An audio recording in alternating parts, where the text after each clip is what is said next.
വയറ് ചാടാൻ കാരണമാകുന്ന ചില പ്രധാനപ്പെട്ട തെറ്റുകൾ നമ്മളുടെ ജീവിതത്തിൽ ചെയ്യുന്നുണ്ട് നമ്മളെല്ലാവരും. ഇന്ന് പലപ്പോഴും നമ്മൾ തിരിച്ചറിയാറില്ല. അപ്പൊ തെറ്റുകൾ എന്നൊക്കെ പറയുമ്പോൾ അങ്ങോട്ട് കേട്ട് ഇതിനെ തെറ്റിദ്ധരിക്കാൻ നിൽക്കണ്ട. അതായത് നമ്മളുടെ ഭക്ഷണക്രമങ്ങളിലും നമ്മളുടെ എക്സസൈസ് ഇല്ലായ്മയിലും ചില നമ്മളുടെ പ്രവൃത്തികളിലൂടെയൊക്കെയാണ് ഈ തെറ്റുകൾ എന്നുള്ളത് ഉദ്ദേശിച്ചത്.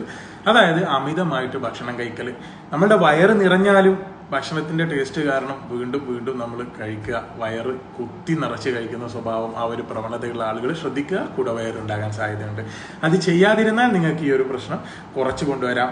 എക്സസൈസിനോടുള്ള അതൃപ്തി, അതായത് എക്സസൈസ് ചെയ്യാൻ ഉള്ള മടി, അത് കാരണം കൊണ്ടും ഈ അടിവയറിൽ കൊഴുപ്പ് നിറയാം, ഒബീസിറ്റി ഉണ്ടാകാം. മറ്റൊന്നാണ് അമിതമായിട്ടുള്ള മധുരത്തിനോടുള്ള പ്രിയം.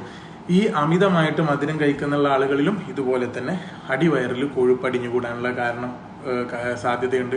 അപ്പം മധുരം ഉപേക്ഷിക്കുക.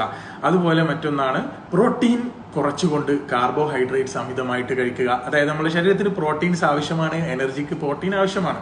ഈ പ്രോട്ടീൻ ഒഴിവാക്കിയിട്ട് കാർബോഹൈഡ്രേറ്റ്സ് അടങ്ങിയിട്ടുള്ള മറ്റ് കൂൾ ഡ്രിങ്ക്സുകളും കാർബോഹൈഡ്രേറ്റ്സ് അടങ്ങിയിട്ടുള്ള മറ്റ് പ്രൊഡക്റ്റുകളും ഇതൊക്കെയാണ് കൂടുതലായിട്ട് കഴിക്കുന്നത്. അപ്പൊ ഈ കാർബ്സ് അടങ്ങിയിട്ടുള്ള ഭക്ഷണങ്ങൾ കൂടുതൽ കഴിച്ച് പ്രോട്ടീൻ അടങ്ങിയിട്ടുള്ള ഭക്ഷണങ്ങൾ കുറച്ച് കഴിക്കുന്നത് മൂലം അടിവയറിൽ കൊഴുപ്പടിഞ്ഞു കൂടി ഒബീസിറ്റി, കുടവയറ് വരാൻ കാരണമാകുന്നുണ്ട്. ഈ കാരണങ്ങൾ നിങ്ങൾ ശ്രദ്ധിക്കുക.